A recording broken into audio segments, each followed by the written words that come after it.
I want to bring up a topic which a lot of people don't want to touch, but I touch it. Maybe that's why I get in trouble. It has to do with men pretending to be women competing in women's sports.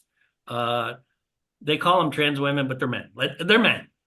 Let's be real. Well, recently on X, there was a post about a man who won the world's. She won the strong. Well, it was a strong woman contest, but it was a dude who won it.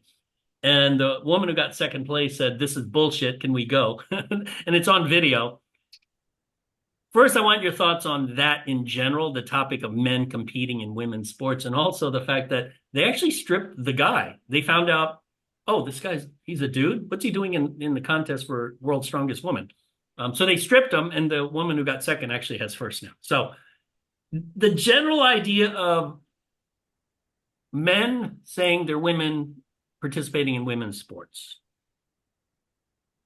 Just so you know, I hate the idea, and I'm sure. I know that you have very strong opinions on the matter.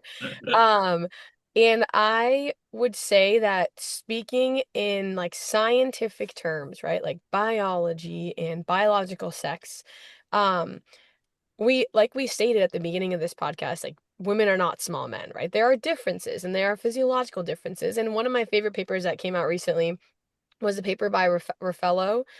It was a systematic review, meta-analysis on like gaining it was hypertrophy. I don't know if they touched strength, I can't remember, but it was all about hypertrophy and basically like the difference between men and women and how relatively um you can gain at a similar rate. However, at baseline, it's different. And so baseline Right. men start with more mass. And then that was kind of like, hey, okay, I mean, there is some decent evidence to show like men are different than women and women are different than men. And so just based off of science and biology, do I think that trans athletes belong in like what they identify as category of sport? No, I think there's a big difference. And I think that your baseline does matter and what you were born as does matter. And I think that's what you should compete in, or there should be potentially a category for people who are trans athletes. And that's amazing. I think they belong in sport as well.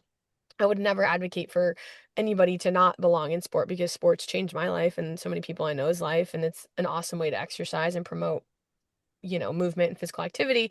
But I do think that there is a potential advantage and it is unfair to be born a biological male, transition to a female, and then compete in a female category. That is not fair. And so I do think that they, potentially need their own category, and that would be great because they do belong in sport, just maybe not in their non-biological sex category.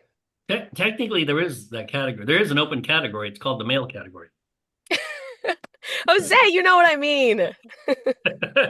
I mean, anyone can compete in the male category if they want. I mean, This it's is open.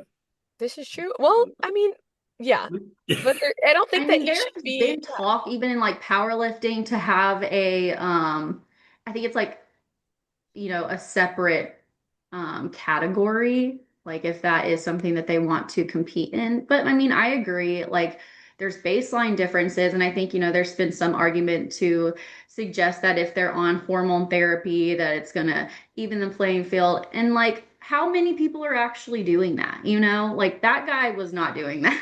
You No. could tell. And a majority of them are not. I think that, unfortunately, there's just a lot of taking advantage of the climate that we're in. And yeah, so I mean, I completely agree with Antonella. I'm going to get canceled for this, but like, I just find it really interesting how people will advocate for women's sports, but then be okay with that. It doesn't make sense to me. You're absolutely right because it doesn't make sense at all. Now, I think what's interesting is that in sports, I mean, the male advantage is huge. That's why you have male and female categories. But also, people forget there are age group categories. Someone who's 50 can't compete with someone who's 20. That's why I have age group categories. And then you look Mhm. at weightlifting, powerlifting, the fight sports. There are weight categories. I mean, a flyweight in UFC is going to have no chance against a heavyweight. So obviously there are advantages that are within the sex and also there are advantages between sexes. Mhm.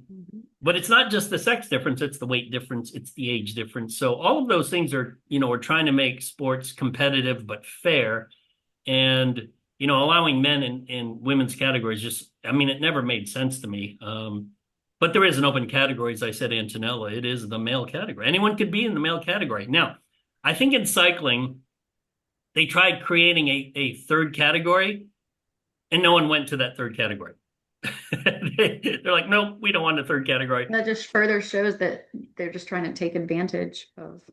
Right, they are. I mean, and so many, and the counter argument is that, well, it's not really that many places that a male has Doesn't taken. matter. Right, and here's why it I don't doesn't understand matter. why that matters. Let's say you're in fourth place and you deserve third place. That could have meant a college scholarship. It could mean a whole lot of things. So it affects, it has a downstream effect that's harmful to women.